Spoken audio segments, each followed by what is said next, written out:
En un mundo en permanente mutación, en una Argentina trabada políticamente, desorientada y presa de lugares comunes, decidimos buscar activamente la dirección correcta, hacia un nuevo bienestar y las contraseñas que nos permitan empezar a descifrarlo. Queremos volver a unir la política con la vida cotidiana y ser una generación que pueda incidir en la conversación pública. Todos los días, un ladrillo en la dirección correcta. Cuanto mejor, mejor. Bueno, bienvenidos a un nuevo capítulo de La Dirección Correcta, capítulo número 10 en esta oportunidad, y fin de una primera temporada, de un primer ciclo de entrevistas, de conversaciones políticas, de formas de pensar y de repensar constantemente la agenda de una generación política, la nuestra, que tuvo un poco de todo. Fue una apuesta interesante, fue lanzar otra botella al mar en un momento en el cual eso parece medio contraintuitivo, pero hasta ahora creo que demostró que no estábamos tan equivocados. Sigue conservando algo de audiencia, siguen viniendo grandes invitados, y me parece que en algún lugar rebota todavía el mensaje que queremos plantear, ¿no? Que son discusiones de fondo que tenemos ganas de dar, aunque eso implique a veces nadar contracorriente.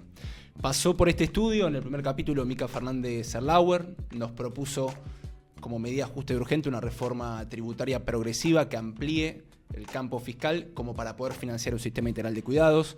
Pasó luego Rafa Schiadaresi, que propuso una ley de financiamiento del transporte que establezca que los recursos que hoy se destinan a subsidiar la operación se puedan destinar al desarrollo de la infraestructura vial, por ejemplo. Pasó también Ivana Vidal, habló de agroindustria, habló de biotecnología, de encadenamiento productivo, de la importancia del campo como motor del desarrollo económico. Pasó también Jocha Castro Videla, compañero de la provincia de Salta, que propuso garantizar el acceso al lote propio, pero también fortalecer los cercos productivos al interior del país. Luego estuvo Lucía Sirmi, que propuso llevar la PUAM al nivel de la jubilación mínima y una reforma del sistema provisional en el cual también los jubilados puedan tener otros trabajos registrados. Pasó luego Camila Palacín, propuso como medida justa y urgente una ley de reincidencia cero para favorecer el acceso al trabajo de los liberados del sistema penitenciario. También estuvo Hilario Bielsa hace muy poquito y pidió crear una agencia de evaluación de tecnologías sanitarias que garantice el gasto de cobertura mínima que tiene que tener el sistema público de salud. Y estuvo también Juan Aranovich, que nos propuso un rediseño institucional de la cultura para poder abordar de alguna manera el fenómeno de la digitalización, de la inteligencia artificial regenerativa y de nuevos desafíos que aparecen también en el campo cultural. Bueno, en estos primeros 10 capítulos fuimos recorriendo un gradiente creo que bastante completo y muy interesante, y todos y cada uno de ellos fueron convocados con un espíritu, que es pensar ante el empate argentino y ante el momento bisagra en nuestra historia, que significa el ascenso de un nuevo fenómeno político a escala local con Milei y a escala global con otras derechas alt-right, como se le suele decir en la ciencia política, que se están haciendo hegemónicos y que destruyen de alguna manera las concertaciones democráticas o progresistas que hemos sabido construir. Bueno, cómo hacer que esta nueva generación política vuelva a producir bienestar. Bienestar en el sentido de una vida que valga la pena ser vivida, de poner en el centro de la ecuación a las personas y de que esta generación que es la nuestra, que es una generación nacida post-estallido social del 2001, que es una generación que creció con un sistema político bastante estable y con orden y progreso por momentos, y que eso se fue rápidamente desbaratando en la última década, que es también la generación que le tocó afrontar un estancamiento económico de mucho tiempo y que hoy tiene algo de insatisfacción democrática, como se suele caracterizar, que me gustaría conversar, y que para eso vino en esta ocasión Aldana Martino, que es abogada, que es especialista en cuidados, pero que ante todo es una militante política con la que a mí me entretiene, y lo hago por suerte muy a menudo, discutir política. Con lo cual, bueno, te doy la bienvenida, Aldi. Gracias por venir a cerrar este decálogo de una apuesta que no sé qué tanto sentido tiene, pero que por ahora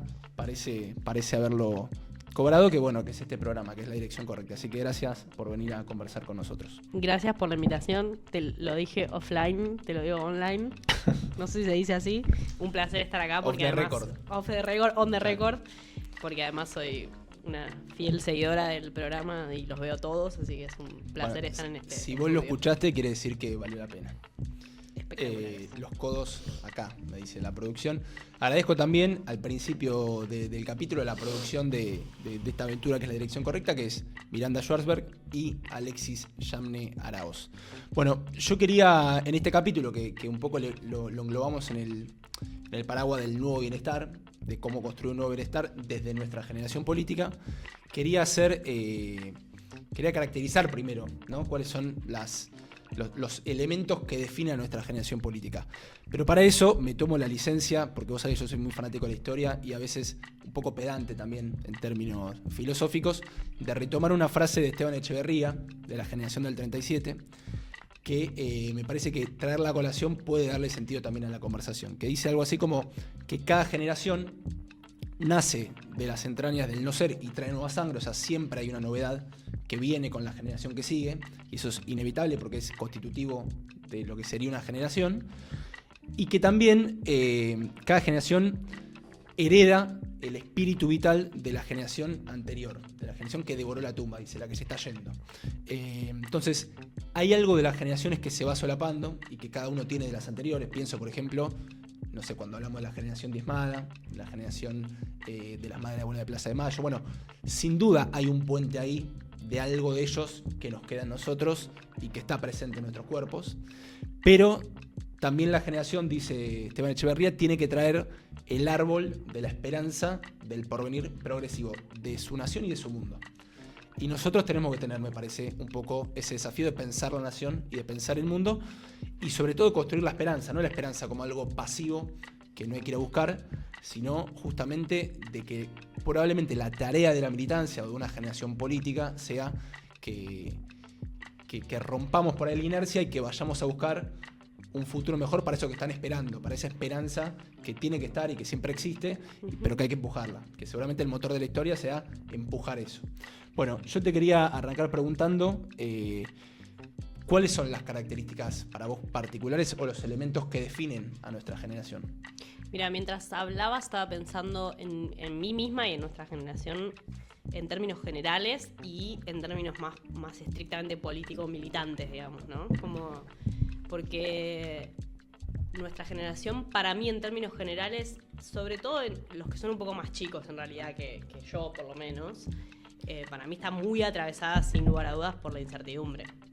Es una generación que es la generación de la incertidumbre respecto de la perspectiva de futuro, de cuál va a ser la construcción de nuestro futuro, casi que depende exclusivamente de nosotros, digamos.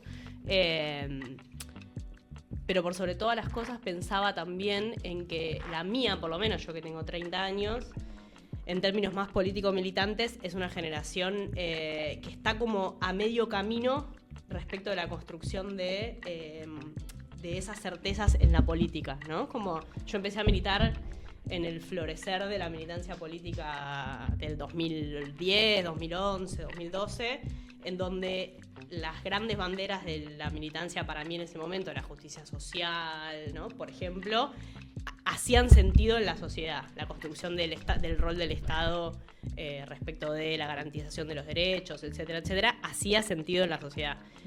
Hoy, todo eso está muy derrumbado, ¿no? Y cuando nosotros hablamos de justicia social, por ejemplo, no terminamos de saber del todo si toda la sociedad en su conjunto tiene la misma sensación cuando hablamos de justicia social, cuando hablamos de derechos, cuando hablamos de...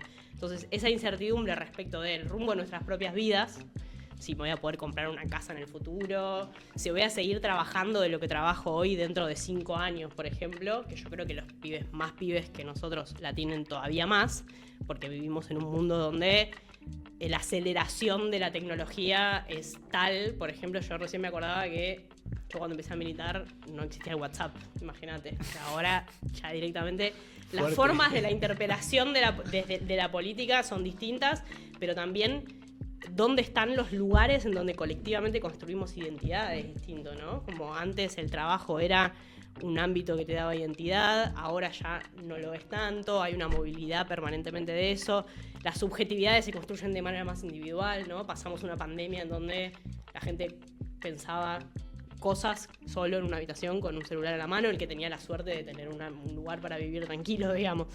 Todo eso desde la política lo tenemos que poder obviamente interpretar, pero para mí eso es lo que atraviesa esta identidad, esta generación, la incertidumbre, básicamente. Sí, y te agrego que me parece una cosita de producción. Todos los ruidos acá en la mesa Perdón. se escuchan. Eso tratemos. Los míos también y el mate también. Bueno, El mate también, bien. pero es un capítulo muy conversado Con lo cual, con lo que decías recién, creo que aparte de la incertidumbre también un elemento que por ahí caracteriza a nuestra generación, pensando en las anteriores, es que debemos ser la primera generación que va a vivir en términos de calidad de vida peor que la anterior, peor que la de sus padres, por ejemplo. Sí. Porque es no solamente en el poder adquisitivo del salario, en cuánto está en dólares el salario y esto y lo otro, qué sé yo, sino que el estándar de la provisión de servicios públicos, desde el sistema previsional hasta el sistema de salud, hasta el transporte, hasta, bueno, bastantes cosas que fuimos conversando también en los primeros capítulos de la Dirección Correcta, hasta la posibilidad de comprarse una casa y demás. Bueno, se degradó tanto la calidad de vida de una generación hacia la otra, que seguramente seamos una generación que viva peor que la de sus propios padres. Es el meme del perrito, ¿no? Mi papá a los 25 años, Claro, yo a los 25 años.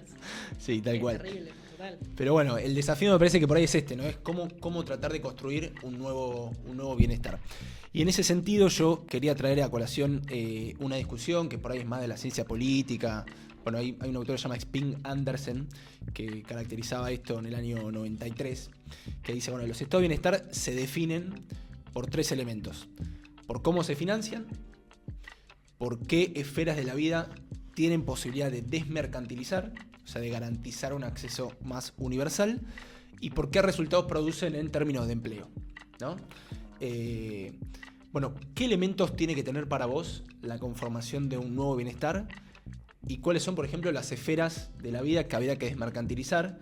Que probablemente en esos procesos políticos más hegemónicos que señalábamos antes, de cuando uno empezó a militar, en tu caso hace más o menos 15 años, porque tenés 30, en el mío es un poco menos, bueno, que por ahí estaban dados y que hoy parecen no tener efecto en la realidad, ¿no? Que uno los emula y que son grandes verdades que por ahí retóricamente seguimos trayendo a colación, pero que no tienen una expresión territorial o que no producen resultados concretos. Total. Bueno, esto que decís de las esferas que deberían desmercantilizarse pensando en un estado de bienestar, pienso también, cruzado con la pregunta anterior, en cuáles son los grandes problemas de nuestra generación también, en términos del desarrollo de nuestras vidas. Yo creo que así como creo que en uno de los programas anteriores lo decían, ¿no? Así como está desmercantilizada la salud, ¿no? El otro día veía el programa de Hilario Bielsa y hablaban de que no hay demasiada discusión pública alrededor de la necesidad de financiar públicamente la salud, más allá de los 3 sistemas que conviven, etcétera. Yo creo que hoy el gran drama en términos de no solamente la garantía de derechos, sino de la perspectiva de la vida en general, es sin lugar a dudas el de la vivienda. Y yo creo que ahí desde la política nos debemos una discusión respecto de cómo desmercantilizar esa esfera, pero además cómo hacerlo en términos efectivos, digamos, ¿no? A veces nosotros enarbolamos en esto que decís vos de la efectividad, banderas y cosas que tienen que ver, por ejemplo, con el sueño de la casa propia, ¿no? Yo tengo 30 años y tengo el sueño de la casa propia, me encantaría tener una casa propia. Honestamente, la falta de perspectiva de futuro respecto de eso hace que poco a poco abandone ese sueño, elija construir mi propio bienestar desde otros lugares, ¿no? Si me queda un puchito a fin de mes, quizás lo gasto en un recital o algo, porque la verdad es que no tengo perspectiva de ahorro. Pensando que puedo comprar una casa. Exactamente. Lo cual eso también conforma nuevas subjetividades que tenemos que saber interpretar. Pero digo, nosotros tenemos que poder pensar en la necesidad de que todo el mundo tenga su casa propia, es decir, desmercantilizar esa esfera, pero también hacernos cargo de las realidades concretas que tenemos hoy. Y si el 40 y pico % de la población de las ciudades, por ejemplo, es inquilina, bueno, tenemos que poder garantizar movilidad social ascendente, le dirán unos, dignidad o lo que fuera, sí, pensando en esos sujetos, digamos, ¿no? Al menos una red de protección mayor hasta que le pueda dar escala a la solución de la vivienda de cada uno. Exactamente. Digo, sí. Si el 40% alquila, bueno, mientras tanto Sin lugar a dudas. Garanticémosles condiciones mínimas. Sin lugar a dudas. Esa para mí es una de las esferas que hay que desmercantilizar, que desmercantilizar no quiere decir necesariamente un Estado omnipresente, digamos, sino un Estado que logre también articular algunas cosas con el sector privado para desarrollar la garantía de ese derecho para la población, ¿no? Y después otra de las grandes esferas que se trabajó mucho en este programa para mí, que es necesario desmercantilizar, es la cuestión de los cuidados, digamos. Que para mí ahí lo interesante de lo que incorpora la discusión sobre los cuidados es no solamente, uno puede pensar en la cuestión de los cuidados desde dos miradas, ¿no? El cuidado como trabajo o el cuidado como derecho. Más que O es I, en realidad pues son dos caras de la misma moneda. Cuando uno piensa en el cuidado como trabajo, piensa en reconocer que es un trabajo primero, remunerarlo y redistribuirlo, ¿no? Y ahí está la perspectiva que incorpora el feminismo, que es esta idea de redistribuir el trabajo de cuidados, es resolver una injusticia de género, porque hoy está a cargo de manera no remunerada ni reconocida de las mujeres hacia dentro de sus familias. Pero también pensar en el cuidado como un derecho humano para las personas que lo requieren, que es básicamente todas las personas del mundo, en realidad, o cuando fuimos niños, o cuando vamos a ser adultos mayores, o las personas con discapacidad, o las que atravesamos alguna circunstancia de nuestra vida que requiere que nos cuiden, es una gran oportunidad para poner en la agenda pública la discusión sobre el bienestar, digamos, la discusión sobre la centralidad de la vida como el ordenador de la política pública, de la economía, etcétera, etcétera. Y obviamente pensar en el cuidado como un derecho humano te obliga a desarrollar desde el Estado políticas públicas para garantizarlo, porque un derecho humano debería ser gozado por todas las personas independientemente de su condición económica, digamos. Y ahí para mí, esto último que digo, hay también una oportunidad para discutir el bienestar, para discutir la centralidad de la vida y además para transformar este paradigma, digamos, el capitalismo en general, ¿no? Pero sobre todo en esta etapa donde el único sujeto de la política pública o el único sujeto de interés es el varón heterosexual en edad productiva, ¿no? Y empezar a pensar en cómo hacer para desarrollar como sociedad estructuras para donde la centralidad de la vida y los sujetos sean las personas que no son necesariamente productivas en los términos de la productividad en la que pensamos el mundo, digamos. Y eso es una oportunidad para discutir otro paradigma de vida más colectivo, con la vida como centralidad, además de que resuelve una injusticia de género, que es el nudo de casi todas las injusticias de género que existen en el mundo, digamos. Ahí me parece que hay una clave fundamental de la construcción de un nuevo bienestar. Es interesante porque cuando decías lo de la productividad con la que pensamos el mundo, se me ocurren dos cosas. Primero que hay un imaginario que arrastramos en torno a eso, que tiene que ver con un paradigma fordista, que la verdad que no existe más, y que en el mundo globalizado el paradigma financiero, la liquidez financiera es mil veces no, obviamente es un decir, pero es mucho más grande que lo que vale o lo que representa el capitalismo industrial, que es un viejo capitalismo que hoy no es el más predominante. Y pensaba en eso y pensaba en las cadenas de suministro, en los cambios organizacionales que trajo el avance tecnológico, este capitalismo de plataformas y demás, que cambió el paradigma del trabajo, pero cambió pensando que no todas estas personas que mencionabas vos recién hoy son necesarias para el desarrollo virtuoso del sistema. Y sin embargo eso también abre la puerta a la creación de nuevas formas de trabajo o de otros tipos de cosas que no son necesariamente el trabajo tal cual lo concebimos, y que ahí sin duda entra el uso del tiempo, los cuidados, ¿no? Como hay algo de que los nuevos trabajos van a tener que venir necesariamente también por ese lado, ¿no? Totalmente. Yo creo que la discusión sobre el uso del tiempo también es una discusión fundamental en la construcción de un nuevo bienestar, ¿no? Como cómo hacemos para, más allá de la agenda de los cuidados en particular, para empezar a pensar en los espacios de ocio, de recreación, etcétera, como un derecho adquirido, ¿no? Como cómo construimos un piso donde eso no esté ya tan puesto en discusión. Pero más allá de eso, el otro día escuchaba a un par de especialistas hablar del tema.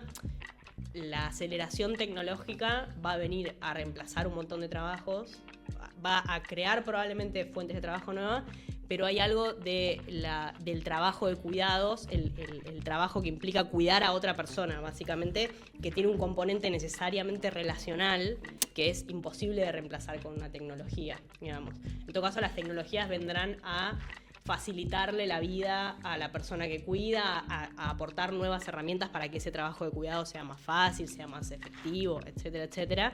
Pero es un trabajo que es muy difícil de reemplazar. Entonces, ahí hay un gran potencial. Me acuerdo que la OIT sacó hace un tiempo un informe que se llamaba El futuro del trabajo es el trabajo de cuidados, ¿no? El trabajo con dignidad, que tiene que ver con eso, ¿no? Con la necesidad de empezar a identificar que ahí hay aparte una enorme potencial fuente de puestos de trabajo nuevos, digamos, en un momento donde el trabajo está tan puesto en crisis. Me parece que ahí hay una cuestión fundamental que además genera, un otro efecto, que es si desde el Estado, por ejemplo, se desarrollaran políticas públicas en el marco de un sistema integral de cuidados como proponía Mica, para desarrollar infraestructura, recursos humanos capacitados para desarrollar esas tareas de cuidado. Por ejemplo, una persona que cuida de una persona con discapacidad tiene que estar capacitada para respetar su autonomía, etcétera, etcétera, ¿no? Como todo eso son potenciales fuentes de puestos de trabajo que además, por otro lado, van a liberar de tiempo a las mujeres que hoy dedican horas de su vida a cuidar a esas personas y que por lo tanto tienen menos posibilidades de insertarse en el mercado laboral. Lo cual también obviamente aumenta la capacidad de las mujeres de insertarse en el mercado laboral mucho más de lo que lo hacen hoy, que además de resolver un problema de injusticia de género, va a permitir desarrollar un mercado laboral más fuerte en ese sentido también, con personal más capacitado, más calificado, etcétera. Yo coincido, compro esa idea. Sin embargo, creo que, pensando un poco en el plano local y en la Argentina en particular,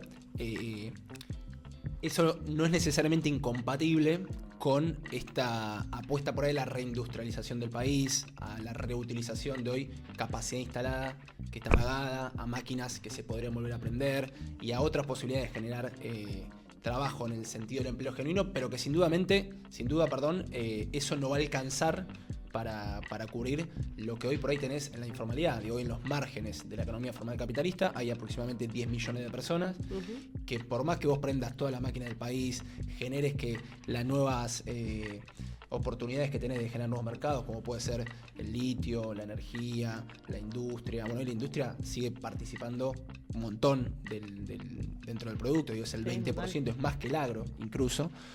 Pero aunque uno desarrollara todas las potencialidades que tiene la industria en Argentina hoy, que hay que hacerlo sin duda, y eso tiene que ser un eslabón fundamental del proyecto de país, bueno, no te va a alcanzar probablemente creciendo, aunque crezcas a tasa china durante 15 años, para emplear a toda esa gente que hoy está por fuera del sistema.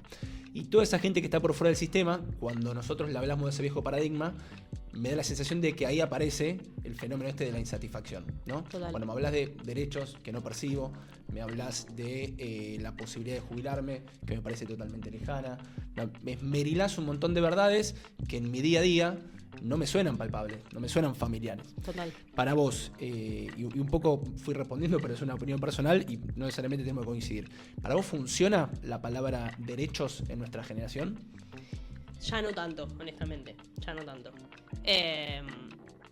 Porque aparte nosotros cuando pensamos en derechos pensamos en quién es el actor que puede garantizar esos derechos, que generalmente es el Estado, digamos, obviamente. Y hoy uno escucha a, por ejemplo, un trabajador de la economía popular o un trabajador que no forma parte. Antes los derechos estaban generalmente garantizados alrededor del universo del trabajo, ¿no? Cuando uno tiene un trabajo formal, tiene un derecho a, en el futuro, tener una jubilación, tiene probablemente alguna cobertura de salud, etcétera, etcétera.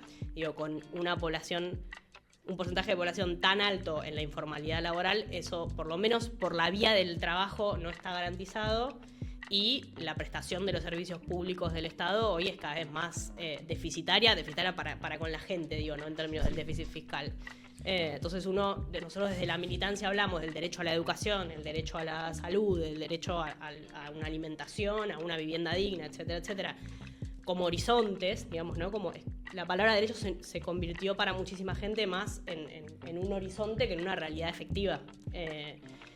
Y yo creo que ahí perdimos un poco el canal de diálogo con nuestra población, porque el rol del Estado está muy puesto en cuestión, digamos, en términos de... No me acuerdo quién lo decía hace poquito en un... utilitarios, o sea... En términos utilitarios. Me tiene que servir y parece que no me sirve. Digo, hay personas que probablemente desarrollan toda su vida sin percibir la presencia del Estado en su vida en alguna cuestión concreta, digamos. Quizás porque van a la escuela pública, pero la escuela pública también, digo, es un espacio que nosotros tenemos que poder discutir también en términos de qué utilidad tiene para el desarrollo del país, digo, ¿no? Sobre todo hablando del nivel medio, que es el que está más puesto en cuestión, digamos, ¿no? Pero después, sí, si tengo que hacer utilización del sistema de salud público, probablemente no consiga turno de acá no sé cuánto tiempo, digo, eso, la inseguridad y la incertidumbre del desarrollo de la propia vida, y un Estado que para muchos pibes, sobre todo para los pibes jóvenes, quizás aparece solamente en forma de policía, digamos. O la inseguridad, que es un problema fundamental que nosotros tenemos que poder abordar desde la política y desde la militancia con políticas concretas de seguridad, para muchos vecinos y vecinas también aparece con la inseguridad, en realidad la ausencia de un Estado eficiente que resuelva ese problema, digamos, ¿no? Como hace tiempo que la política no le resuelve los problemas a la gente, y eso entonces se traduce en que la palabra derechos para nuestra generación, bueno, está un poco puesta en cuestión. Y volviendo sobre la palabra derechos en el mundo del trabajo, que era como, bueno, dijiste vos recién y yo coincido, que es a donde más lo podemos asociar o donde más nos sale primero asociarlo. La economía de plataformas da la sensación de que llegó para quedarse, de que Total. Viste como los luditas en el siglo XX, que era como, bueno, quemamos las máquinas o tratamos de que nos sirva la manera en que producen estas máquinas que vinieron a reemplazar nuestro trabajo. ¿Cómo podemos hacer con este tema? Digo, si es abrazar la economía de plataformas como viene, o si existe elementos de lo que trae, no sé, la libertad del uso del tiempo, la soberanía de las propias horas de trabajo y demás. ¿Qué elementos podemos rescatar de eso para articularlo virtuosamente? Bueno, mira, para mí ahí hay un gran ejemplo de la incapacidad de la política en este último tiempo para poder representar, ¿no? Que eso trae otros debates que no se agotan solamente con esto. Yo creo que hace tiempo que las que nos decimos las fuerzas populares de la Argentina, ¿no? Que también es una pregunta, el peronismo, el radicalismo, las que fueran, digamos, hoy tienen que hacer el ejercicio permanente de preguntarse si efectivamente seguimos siendo las fuerzas populares de la Argentina, porque si uno no representa efectivamente a los sujetos que dice representar, entonces esa característica de lo popular está un poco puesta en cuestión también. Yo, de hecho, me peleo bastante con la gente que plantea que no hay, yo creo que en el voto a Milei, sobre todo en nuestra generación, hubo un voto de esperanza, hubo un voto que tiene cierto lazo de representatividad, no hay solamente un voto bronca, y eso hay que poder verlo, me parece. Sí. Pero digo, más allá de eso, lo del ejemplo de la economía de plataformas para mí es uno de los grandes ejemplos de por qué nosotros no estamos logrando interpretar la época que nos toca atravesar, digamos. Yo creo que a veces desde la política, para decirlo hacia lo bruto, vemos a un pibe que labura en Rappi, en Pedido Ya o algo así, y casi que nos desesperamos por agarrarlo y meterlo en una oficina porque creemos en nuestro imaginario, digamos, o en una fábrica o lo que fuera, que esa es la manera de garantizarle bienestar y dignidad y etcétera a esa persona. Esa vía de realización. Sí. Esa es su vía de realización, exactamente. Probablemente sea la vía a través de la cual se le garanticen un montón de derechos, digamos, ¿no? Esto que decíamos, la cobertura sanitaria, etcétera, etcétera. Pero sin lugar a dudas no necesariamente es su vía de realización, digamos, y yo creo que hay algo de que hay que no pelearse con la realidad como concepto general, digamos. Por ejemplo, podemos pensar estructuras normativas nuevas, un estatuto, por ejemplo, nuevo para los trabajadores de plataformas, y no necesariamente querer sacar a esos pibes y ponerlos en otro lugar.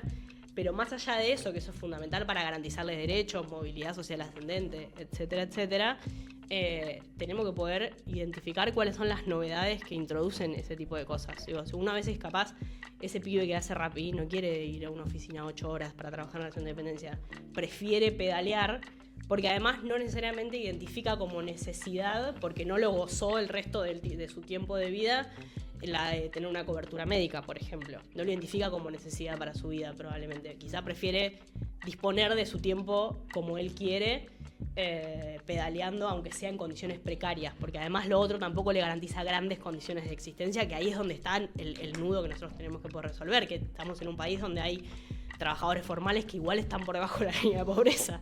Entonces, si la formalidad no te garantiza la dignidad y la calidad de vida, bueno, no nos peleemos tampoco con lo bueno de lo que incorpora la otra perspectiva, como la economía de plataformas, que es la disponibilidad del uso del tiempo libre, que yo creo que además ahí hay otra cuestión, que es la discusión sobre la libertad como concepto en general, ¿no? Que a veces desde la política o desde el peronismo, desde donde quieras hablar, perdemos un poco esa discusión. Y bueno, sí. Acá nos dejó. Decías eso y me disparaba dos reflexiones, que ya un poco igual para ir finalizando también.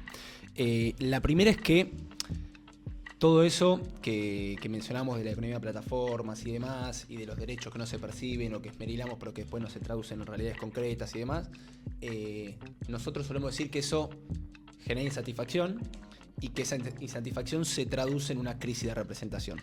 Que por ahí es nuestra propia crisis de representación. Digo, la representación de los partidos políticos o de las expresiones políticas que se precian de ser populares y que por ahí se jactan de representar a una mayoría de los trabajadores de nuestro país, pero que no están detectando en este momento esta mutación que existe y que probablemente eso implique su impotencia a la hora de representar, que no es la impotencia que tiene, por ejemplo, o que todavía conserva el apoyo, en este caso Milei, a la hora de representar a esos jóvenes, que pensaba Pablo Fernández Rojas, lo caracterizó muy bien en el cuarto capítulo o tercer capítulo, si no me equivoco, de este programa, que dijo, bueno, lo de Milei, acá en la Argentina y en el mundo, es una revancha tanto de los informales como una venganza generacional. Bueno, ahí no hay una crisis de representación, por lo contrario, hay una salida política y una construcción de legitimidad política de hablar el lenguaje de esos pibes y de ofrecerle un norte común. Aunque ese norte sea transitar el desierto con una motosierra, prender fuego al Banco Central porque no te alcanza la guita o lo que fuera. Ahí no hay una crisis de representación.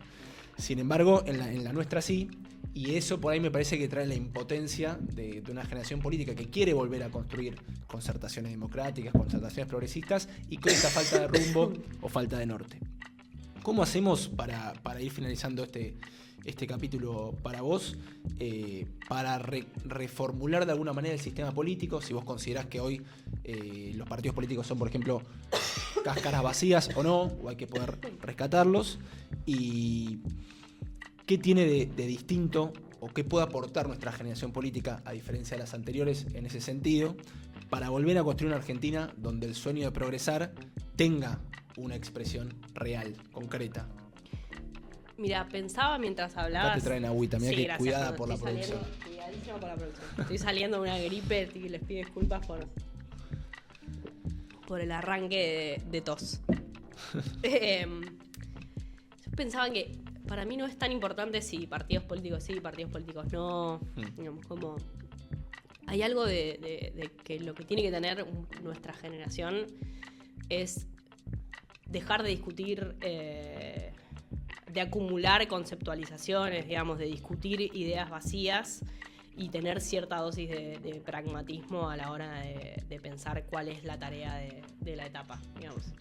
Y ese pragmatismo tiene que tener que ver justamente con intentar interpretar cuál es la época que nos toca, digamos, ¿no? O sea, el país que tenemos ahora o el mundo que tenemos ahora, como caracterizábamos mejor recién, con un mundo del trabajo hiperfragmentado, con una generación, digamos, nosotros hablamos de una generación, pero yo ya tengo 30 años y los pibes de 18 años que se incorporan al mundo del trabajo o a la universidad o a lo que fuera, digamos, son pibes que estaban naciendo cuando se terminaba la crisis del 2001, digamos, ¿no? Que no vivieron ni siquiera el florecer del 2003 en adelante, no solamente cuando arranque la militar probablemente lo hagan con WhatsApp.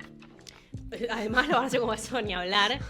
Y que hoy, digo, atraviesan otras problemáticas. Digo, hace ya un tiempo que la política habla, por ejemplo, de el drama de las apuestas online, que eso en realidad de lo que habla es de pibes y pibas que están buscando cómo hacer plata fácil, porque no encuentran porque desde la política o desde nuestra sociedad en su conjunto, no solo desde la política, no les ofrecemos necesariamente eso, como una identidad asociada al trabajo, una identidad asociada al estudio. Está esta idea ¿no? de que trabajar no es lo que te va a dar guita, digamos. Trabajar no es lo que te va a dar guita, sin lugar a dudas. Y tampoco hay detrás de eso un Estado que, por ejemplo, financie la posibilidad de que esos pibes, en vez de dedicarse a trabajar, se puedan dedicar a estudiar para profesionalizarse y que eso a su vez después tenga una asociación con el desarrollo del país, etcétera, etcétera. Digo, todos esos dramas, nosotros desde la política tenemos que poder saber interpretarlos, y eso requiere cierta dosis de pragmatismo que también necesita de cierto grado de rebeldía de nuestra generación hacia adentro de las coaliciones. Digo, los últimos gobiernos del sistema político, para decirlo en términos generales, el de gobierno del Frente de Todos y el del gobierno de Juntos por el Cambio, fracasó en la resolución de los problemas centrales de la Argentina. Digo, hace mucho tiempo que la política no le resuelve los problemas a la gente. Y nosotros entonces tenemos que poder, lo que pasó con la elección de Milei es, para mí, la gente diciendo, necesito apostar a algo diferente para que me resuelva los problemas, efectivamente.